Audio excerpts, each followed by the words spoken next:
10 ఏళ్ళుగా ఫలితాలు ప్రకటించలే కదా. 10 ఏళ్ళుగా ప్రకటించడానికి సమయం అయితే పట్టింది కదా. మరి ఒక 10 రోజులు ఆపితే పోయేది. 10 ఏళ్ళు జరగలే. ఈ 10 రోజుల్లో మీరు వర్గీకరణ చేస్తామంటారు. వర్గీకరణ చేసి 10 రోజుల తర్వాత మీరు ఫలితాలు ప్రకటించవచ్చు కదా.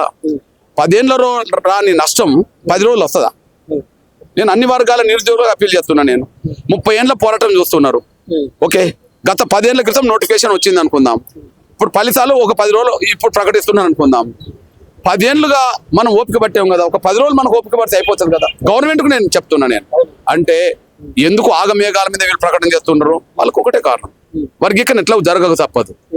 కాబట్టి వర్గీకరణ జరిగినాక ఉద్యోగ నియామకాలకు సంబంధించిన విషయంలో మొత్తం ప్రకటనలు చేస్తే లేదా ఫలితాలు ప్రకటిస్తే అందులో మాలలు దోసుకోవడానికి లైసెన్స్ రద్దు అయినట్టు అవుతుంది. కాబట్టి వర్గీకరణ జరగకముందే, చట్టం రాకముందే ఉద్యోగాలన్నీ ఏ డిపార్ట్మెంట్లో అయితే ఈ పోటీ పరీక్షల ఫలితాలు ఇంతవరకు ప్రకటించలేదో వాటన్నిటిని వెంటనే ప్రకటించాలని చెప్పి రేవంత్ రెడ్డి గారి మీద మాలలు తీసుకొచ్చిన ఒత్తిడి మేరకే ఆగమేఘాల మీద ఆయన ముందుకెళ్లి వర్గీకరణ లేకుండానే నియామకాలను భర్తీ చేయడానికి రంగం సిద్ధం చేసుకుంటాను. ఇప్పుడు యూపీఎస్సీ అభ్యర్థులు ఇప్పటికే చాలా లేట్ అయిపోయిందని చెప్పి కూడా భావిస్తున్నారు. నేనేమంటున్నాను, 10 ఏళ్ళు లేట్ అయింది కదా.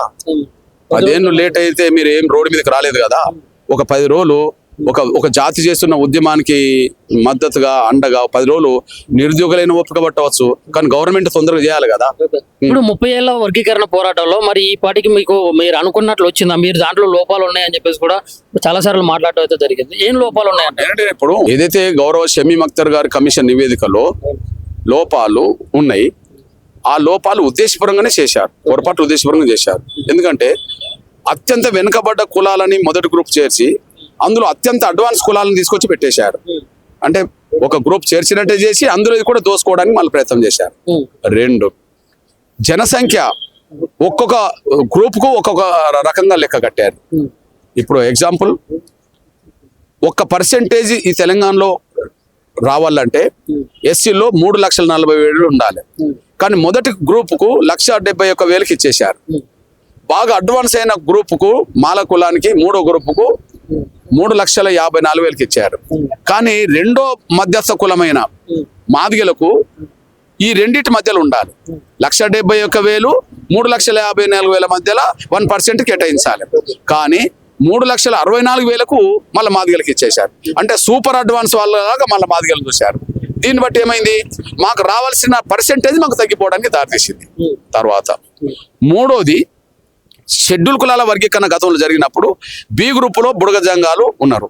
ఇప్పుడు బుడగ జంగాలతో పాటు కొన్ని కులాలను కలిపి 1% ఇచ్చేశారు. బుడగ జంగాల జనాభా ఎంత? 1,11,000. 1,11,000 మాదిగల నుండి తీసి సపరేట్ గ్రూప్ ఇస్తే మేము స్వాగతిస్తున్నాం. మాదకంటే వెనుకబడ్డ వాళ్ళకి ఇవ్వాలని చెప్పి. కానీ మాల గ్రూపులో, సి గ్రూపులో 1,33,000 మంది ఉండబడే నేతకాని గ్రూప్ ఉన్నది. అది వాళ్ళు మేము మాలలతో పోటీ పడలేము, మాకు సపరేట్ గ్రూప్ చేయండి అని చెప్పి వాళ్ళకి డిమాండ్ చేస్తున్నాం, మేము సపోర్ట్ చేస్తున్నాం. మరి 1,11,000 తీసి ఒక గ్రూప్ చేసినప్పుడు 1,33,000 ఉన్న కులానికి ఒక గ్రూప్ చేయడానికి ఎందుకు వెనుకబడుతున్నారు? అంటే ఇక్కడనేమో మొదటి గ్రూప్ లో కొన్ని కులాలను చేర్చి అక్కడ దోసుకుంటారట, మిగతా కులాలను దూరం చేసుకోకుండా అక్కడ దోసుకుంటారట. కానీ మాదిగలకు మాత్రం న్యాయం జరగకుండా వాళ్ళ పర్సెంట్ రాకుండా కుట్ర జరిగిందని మేము చెప్పేశాం. చెప్పినప్పుడు మేము లేవనెత్తిన అంశాల్లో వాస్తవాలు ఉంటే సరిదిద్దుకోవాలి, లేవంటే ముఖ్యమంత్రి ప్రకటన చేయాలి. సరిదిద్దుకోరు, ముఖ్యమంత్రి ప్రకటన చేయడు. కానీ ఏనాడైనా జవాబు అన్న రావాలి, పరిష్కారం అన్న దొరకాలి. అదొక కోణం. అది జవాబు ఎప్పుడైనా రాక తప్పదు, పరిష్కారం జరగక తప్పదు. కానీ ఇప్పుడు ఆగమేఘాలుగా చేస్తున్నది ఏంటిది? రేపులేదు ఎల్లుండి అసెంబ్లీ సమావేశాలు జరుగుతున్నాయి. రేపులేదు ఎల్లుండి అసెంబ్లీ సమావేశాలు జరుగుతూ ఇప్పటికే కేబినెట్ తీర్మానం చేసింది వర్గీకరణకు అనుకూలంగా. అంతకుముందు అసెంబ్లీలో చర్చ జరిగింది వర్గీకరణకు అనుకూలంగా. రేపులేదు ఎల్లుండి అసెంబ్లీ సమావేశాలు జరుగుతూ ఇవాళ ఎందుకు ఫలితాలు ప్రకటిస్తున్నారు? రేపు ఎందుకు ఫలితాలు ప్రకటిస్తున్నారు? అంటే అర్థమేంటి ఉద్దేశం? అంటే వర్గీకరణ జరగక ముందే మొత్తం మాలలకు దోచిపెట్టాలనే ఆలోచన వచ్చింది కాబట్టిగానే వాళ్ళు దోచిపెట్టడానికి రంగం సిద్ధం చేస్తారు. ఈ వర్గీకరణ విషయంలో మరి 57 ఉపకులాలా లేకపోతే ఏంది, లేకుంటే మాలలేమో మాదిగలా దోచుకున్నారు అని చెప్పి మాట్లాడుతూ ఉంటారు చాలా సార్లు. వాళ్ళ వాదనలో సత్యం లేదు, న్యాయం లేదు అనే విషయం సమాజం గమనించింది. ఇప్పుడు వర్గీకరణ విషయంలో లేనంత కాలం మాదిగలకు చాలా కులాలకు అన్యాయం జరిగిందని కమిషన్లు చెప్పినాయి కదా. ఒక రామచంద్ర కమిషన్ చెప్పింది, ఉషా మేర కమిషన్ చెప్పింది, లోకూర్ కమిటీ చెప్పింది. ఇప్పుడు షమీమ్ అఖ్తర్ గారి కమిషన్ కూడా వర్గీకరణ సపోర్ట్ చేయడం అంటే అర్థమైంది అందరికీ న్యాయం జరగాలంటే వర్గీకరణ జరగాలని చెప్పేసింది. Okay. వాళ్ళ వాదన చెల్లుబాటు కాదు, అది అయిపోయింది. కానీ ఇప్పుడు వాళ్ళ వాదన వినడానికి ఎవరు సిద్ధంగా లేరు. ఎందుకంటే వర్గీకరణ జరగాలి అని అందరూ ఒప్పుకుంటారు.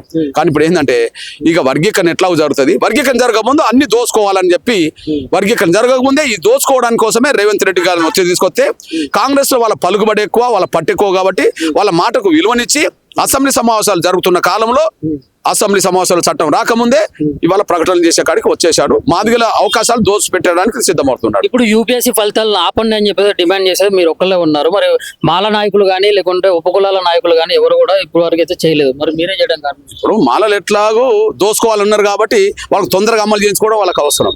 కానీ అన్ని కులాలతో పక్షాన మాదిగలు మొదటి నుంచి మాట్లాడుతున్నారు కదా. ఎవరు మాట్లాడుతున్నారు? అందరికీ న్యాయం జరగాలని మాట్లాడుతున్నారు ఎవరు? ఎంఆర్పిఎస్ మాట్లాడుతుంది. కాబట్టి అందరి తరఫున మాట్లాడేది ఎంఆర్పిఎస్. వర్గీకరణ అడ్డు తగిలేది మాలలు. ఇప్పుడు వర్గీకరణ జరగబోతున్న సమయంలో వర్గీకరణ జరగకముందు ఉద్యోగాలు దోసుకోవాలని కుట్ర చేస్తున్నారు. ఆ కుట్రకు రేవంత్ రెడ్డి గారి సర్కారు వాళ్ళకు ఒత్తాసు పలుకుతున్నట్టు అనిపిస్తుంది. అంటే ఏ విధంగా ఒత్తాసు పలుకుతుంది అన్నట్లు రేవంత్ రెడ్డి సర్కార్? గతంలో ఆగస్టు 1వ తారీఖు నాడు శాసనసభలో మాట్లాడిన రేవంత్ రెడ్డి గారు ఏమన్నారు? గతంలో ఇచ్చిన నోటిఫికేషన్ కూడా వర్గీకరణ వర్తింపజేసి ఉద్యోగాలు భర్తీ చేస్తాం అన్నాడు. మరి ఇప్పుడు వర్గీకరణ గత నోటిఫికేషన్లకు వర్గీకరణ వర్తింపజేయకుండానే పోటీ పరీక్షల ఫలితాలు ప్రకటించి ఉద్యోగాలు భర్తీ చేయడం అంటే ఆయన ఇచ్చిన మాట నిలబెట్టుకోకుండా వాళ్ళకి ఒత్తాసు పలికినట్టు కాదా? ఓకే, గత నోటిఫికేషన్లకు వర్గీకరణ వర్తింపజేసి ఉద్యోగాలు భర్తీ చేస్తామన్న రేవంత్ రెడ్డి గారు 11,000 టీచర్ పోస్టులు వర్గీకరణ లేకుండా భర్తీ చేసింది నిజం కాదా? మొన్నటికి మొన్న జూనియర్ లెక్చరర్స్ పోస్టులు కూడా భర్తీ చేసింది నిజం కాదా? ఆయన ఇచ్చిన మాట ఏంటిది? గత నోటిఫికేషన్లు కూడా వర్గీకరణ వర్తింపజేస్తామని చెప్పి. మరి ఇప్పుడు జరుగుతున్నది ఏంది? వర్గీకరణ లేకుండానే ఉద్యోగాల భర్తీకి రంగం సిద్ధం చేస్తున్న విషయం కనిపిస్తున్నది. మరి ఎవరికి ఒత్తాసు పలికినట్టు? దోసుకునే వాళ్ళకి ఒత్తాసు పలికినట్టే కదా. ఎందుకు ఒత్తాసు పలుకుతున్నాడు? కాంగ్రెస్ పార్టీలో వాళ్ళు శాసిస్తారు. కాంగ్రెస్ పార్టీలో వాళ్ళ పలుకుబడి ఎక్కువ, వాళ్ళ పట్టు ఎక్కువ, వాళ్ళకి భయపడుతున్నాడు. వర్గీకరణ లేకుండానే ఉద్యోగాలు భర్తీ చేస్తున్నాడు. వాళ్ళకి దోషి పెట్టే ప్రయత్నం చేస్తున్నాడు. తెలంగాణలో బీజేపీని బలపరచడానికి మందకృష్ణ గారు పనిచేస్తున్నారంటే? అవును, నేను వర్గీకరణకు సపోర్ట్ చేస్తానంటే టీడీపీకి సపోర్ట్ చేశా. నేను వర్గీకరణ సపోర్ట్ చేస్తామంటే కాంగ్రెస్ సపోర్ట్ చేశా. నేను వర్గీకరణ చేస్తామంటే గౌరవ నరేంద్ర మోడీ గారికి బీజేపీకి సపోర్ట్ చేశా. నాకు వర్గీకరణ కావాలి. నువ్వు చేసి నేను చేసినని చెప్పుకో.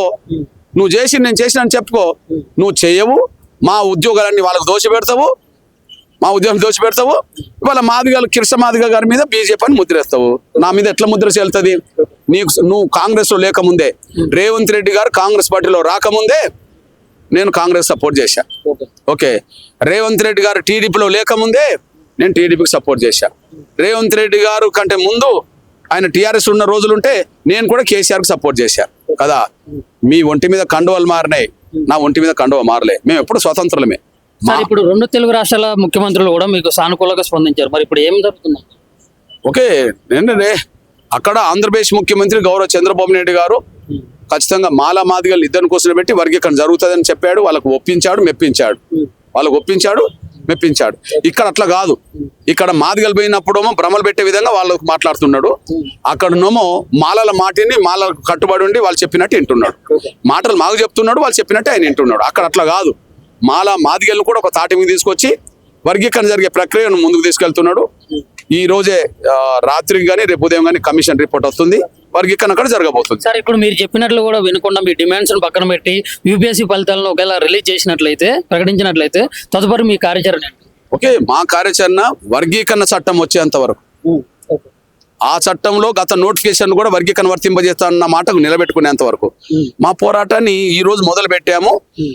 శాసనసభ సమావేశాలు పూర్తయ్యేంత వరకు, ఓకే, ముగిసేంత వరకు, అదే సమయంలో వర్గీకరణ చట్టం వచ్చేంత వరకు, ఆ చట్టంలో ఈ నిబంధనలు కూడా ఉండేంత వరకు మా పోరాటాన్ని దశల వారీగా ముందుకు తీసుకెళ్తాం. యథావిధిగా ఇక్కడ ఇంద్ర పార్క్ వద్దనే కాదు, తెలంగాణ మొత్తం అన్ని జిల్లా మండల కేంద్రాలు దీక్షలు కొనసాగుతాయి, అన్ని యూనివర్సిటీలో దీక్షలు కొనసాగుతాయి. ఆ దీక్షలు కొనసాగిస్తూ ఉద్యమ రూపాలు మారుతాయి. అవసరం ధర్నాలకు వెళ్తారు, అవసరం రస రూపాయలకు వెళ్తారు, అవసరం ముట్టడి రూపాయలకు వెళ్తారు. ఏదైనా డెమోక్రాట్ గా చేస్తాం.